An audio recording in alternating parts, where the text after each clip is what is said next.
We're going to be demonstrating now the CT-6 Traction Splint. So as you can see, it's quite a small, lightweight bag that it comes in. Some of the benefits of a CT-6 Traction Splint is that we can use it on bilateral femur fractures, so one on each leg. We can also use it on a range of pediatrics all the way up to adults, as it's quite an easy adjustable size to it. It's nice and easy to set up, and we can apply traction nice and slowly to prevent further injury. If we're putting it on our patient, some of the indications for a traction splint is going to be a mid-shaft femur fracture. That's going to be isolated. We're not going to be putting it on with a knee fracture, a neck or femur fracture, tib-fib fracture, or any ankle injury. However, we can use this with a pelvic fracture if we've got a pelvic binder on. When we decide that we're going to put on our traction splint, we need to expose the limb so we can assess the injury. Then we want to assess our distal baseline, so our motor and sensory function, as well as cardiovascular function. From there, we're going to get everything out of the pack.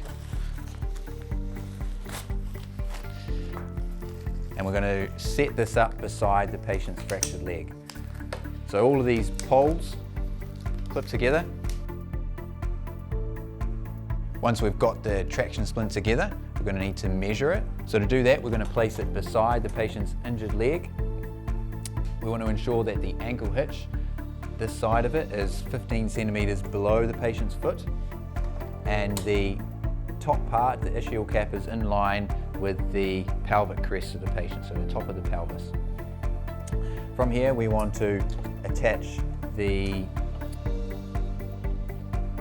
ischial strap first. So to do that, we're going to place it underneath the patient's leg and tuck it up right into the groin, and we're going to tighten that. From there, we're going to attach the ankle hitch.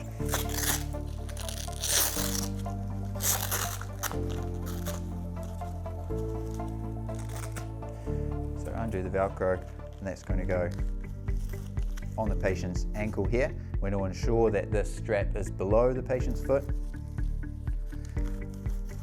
Wrap it around.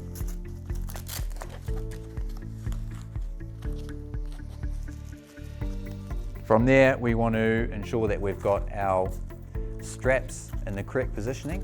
And so we want to have two below the knee and two above the knee. For our straps above the knee, we want to ensure that they're not over the top of the fracture. So we can attach those now.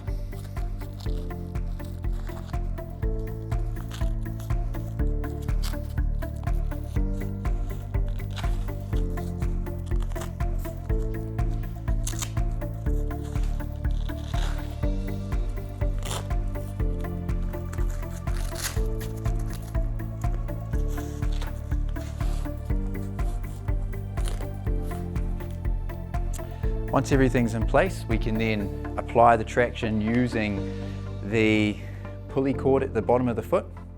So if we pull on this, now it applies the traction nice and slowly. If we pull it, it's got a 1:4 pull ratio, so it'll pull the leg out really slowly. So from here, I'm going to apply traction, slowly pull it out, and we're going to keep going until this leg is the same length as the other leg, or if we get some significant pain relief, or we see some significant reduction in the swelling in the leg.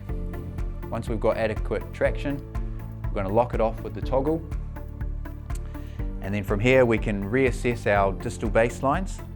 If we're happy with that, we just tuck away all the cord in the bottom of the strap here.